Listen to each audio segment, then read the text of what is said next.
Hello and welcome back to KubeCon CloudNativeCon London, where it's actually sunny, pretty amazing. It's like one of the first times I've been here and it's actually been sunny. We're also kicking off a new series where we're going to be going inside the digital business with Dynatrace. And I couldn't think of anybody better to help me kick this off than Alois Reitbauer, who's the Chief Technology Strategist. I got to get that off my tongue there for a second, but for Dynatrace. Yes. You know, I think one of the things that I've been going around, I went to a lot of the day zero stuff yesterday here at KubeCon to hear what people were trying to understand, and observability is having a moment. And I think AI is having a moment. And AI and observability are having a moment where people are trying to simplify how they do things like platform engineering. And I think that there's really some neat stuff going on, and we saw each other at Perform, you know, only a couple months back here. It has been a couple of months. Yeah, it feels like weeks, but it's been months. Yes. I know, it felt like yesterday, but it was like, it's, you know, really a key, and I think there's a lot of people here, in particular, there's like the role of developers in maintaining velocity and developer observability and how that really plays into what organizations are trying to do as they build their, you know, they transform their businesses to be digital businesses. How do you see that really playing out, and how do you see that velocity really being enabled by that? So I think it's key. When we started to talk about observability, it was very much an SRE-driven conversation, keeping systems up and running, ensuring that they work, know why they break. But when we talk about developers, they need more information. They're, at the end of the day, the people who need to fix the application. And it's critical that they get the information to do so as quickly as possible. Like even at Dynatrace, we measure this at a distinct time. How long does it take from when an incident occurs or we see any issues until the developer knows how to fix it? And the key is really giving developers the tools to do this and provide the analytics capabilities. And interestingly enough, the observability for developers, also it's using the same data, is different than observability for like site reliability engineers. It's really understanding the very details and also visualizing the data differently. As an SRE, you might easily be responsible like for 1,000 applications and overseeing like this massive fleet of applications. Very often when you're called in as a developer, you want to see that very single transaction that failed. You want to see all the information in context. Like for this trace, what were these log statements that were called? You make a call to an external services. What was the response time? What was the load on this? So giving developers this context so that they can actually triage problems faster and also get a deeper understanding on how to manage and optimize their applications. Yeah, I mean, and I think that is a perfect message for the folks here, because I mean, we're surrounded by 14,000 developers, or maybe not 14,000, but probably 10,000 developers here today. And I think one of the things that has been not only a big set of noise and big theme for KubeCon, CloudNativeCon, but in general is really around agentic systems. And they're having their moment as the next evolution of AI, where it's combining things like LLMs and traditional AI or ML together to go and do an action or do a chain of thought type of thing. What should business leaders really understand about this shift, and how should they really prepare themselves for that? I think this is going to be one of the biggest paradigm shifts we have seen in a very long time. You obviously remember the shift we made from monoliths to microservices. Yeah. Now we move to, again, like from static software to agents that get orchestrated on the fly, where LLMs play a role. Suddenly the dynamics and the execution of these environments become highly, we wouldn't say unpredictable, but way more depending on like the individual interaction that's happening. And in all the conversations I'm having, I see a very interesting shift. Usually, even with observability, we started to build microservice applications very early on, and then observability came in later. I'm not calling it an afterthought, but it came in later. What I now see in my conversations about talking about agentic AI, So really systems that do planning, that reach out to other agents, that change really behavior, sorry, based on the data that they receive, and become very dynamical, like every interaction is different. I hear people say, we're not going to put this into production unless we have observability. I think observability becomes very critical there, and also observability kind of gets even slightly redefined. So depending on which audience you're talking to, sorry. It's been a lot of talking here. It's dry in here as well, yeah. Which is, again, funny for London. That's putting it mildly. It is perfect weather for London, unfortunately we're inside, yeah. But yeah.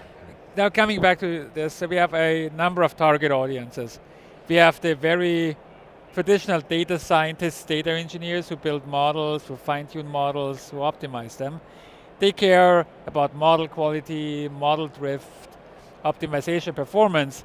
Then we have the SRE, and for most of the SREs, Gen AI workloads or large language models or small language models, they're just another service they have to run. For performance, they have to look into capacity planning, they have to do all of this. And then we have what I call like the AI native developer. A developer who writes code applications that have AI as a central part of the execution flow. They use tools like LangChain, LangGraph, use one or multiple large language models, do the prompt engineering. In some cases, they might even be responsible like for some of the fine-tuning or creating some of the document on the reg pipeline side. And these people find themselves now in a situation where they have the most dynamic, most unpredictable applications they have ever had that they need to optimize. And now tying back to the first question, what does it mean for developers? So suddenly what they need to do, they need to have end-to-end tracing. They need to be able to debug in production, like what we call like live debugging, more or less setting a non-breaking breakpoints. They need to see all the information in context for very specific transactions that the user is looking at that will never occur again. So it's putting a lot of this stress on developers as well and requires new capabilities. And obviously then last but not least, they're the line of business owners. I'm spending $4 million a year on a Gen AI application. The main question I hear is not even ROI, like am I getting the money back? Even more often hearing, are our users actually happy? So we start to measure user happiness. And there's obviously many ways on how to do that. Yeah, I think you hit on a lot of things there because I think there's just so much going on with AI. Like these systems have become that much more complicated. Like SRE's lives weren't easy to begin with, but now these applications are growing in complexity. They're much more distributed in nature in some cases, and they really have just like a need that real-time nature of these applications really is driving them.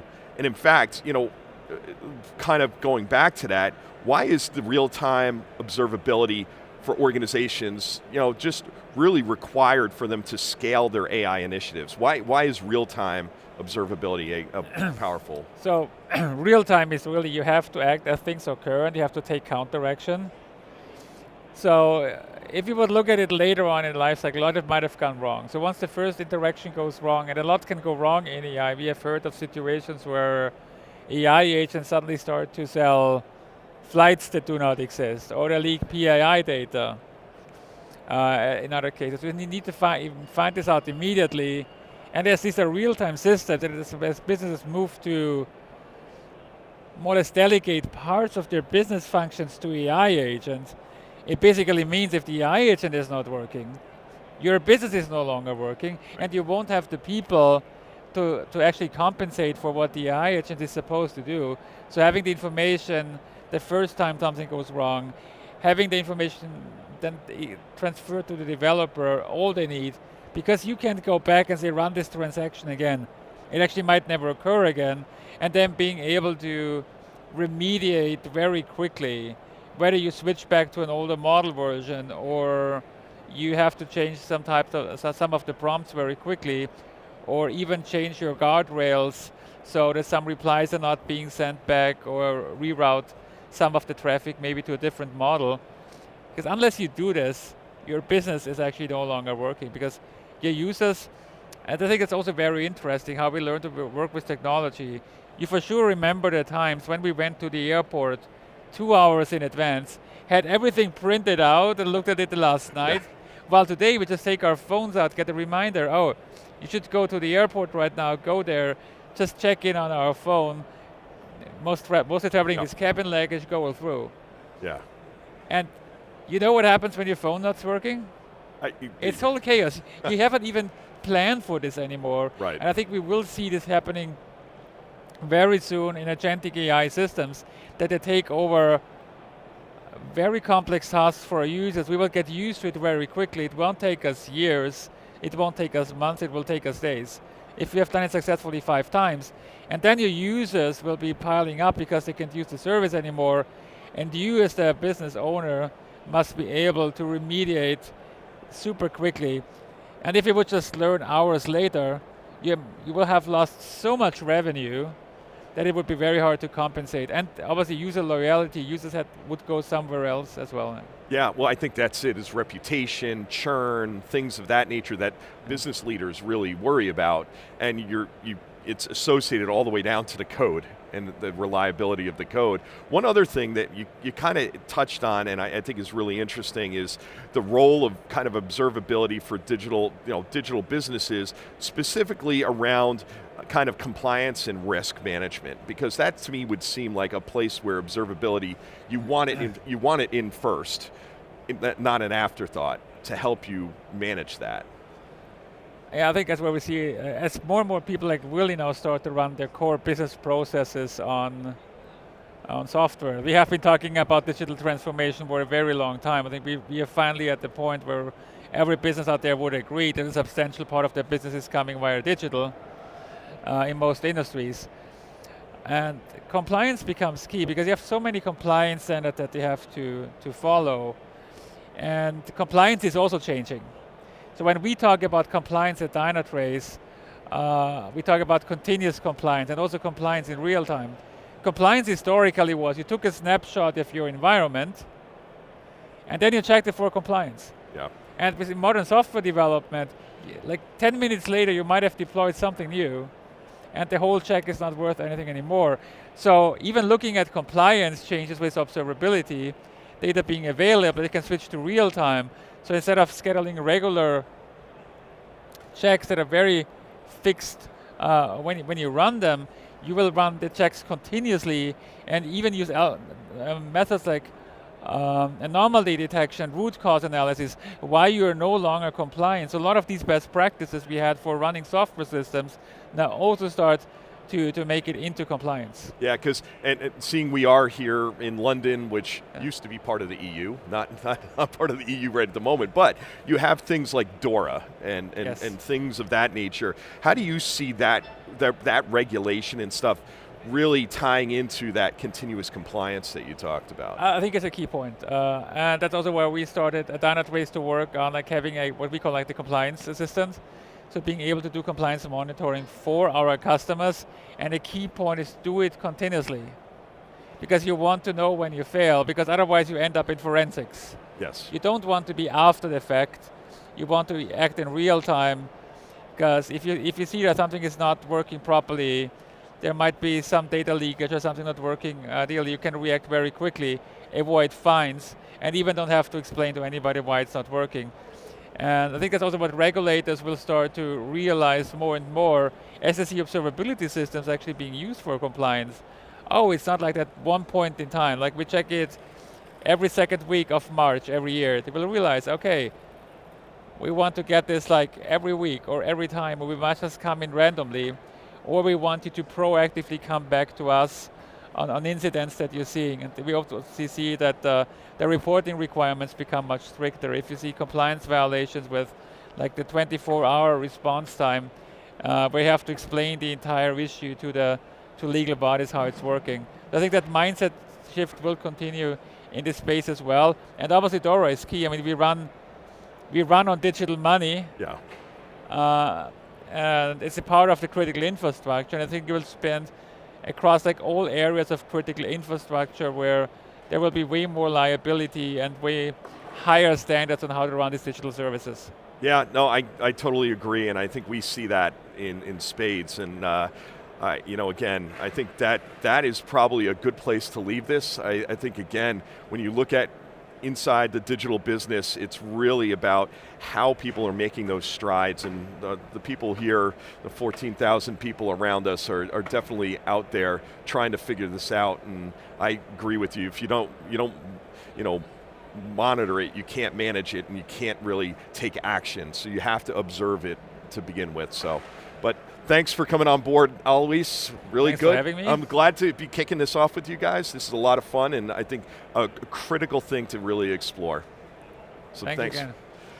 And thank you for watching this episode live from KubeCon CloudNativeCon London, also inside the digital business with Dynatrace. Stay tuned, we got a little bit more to come.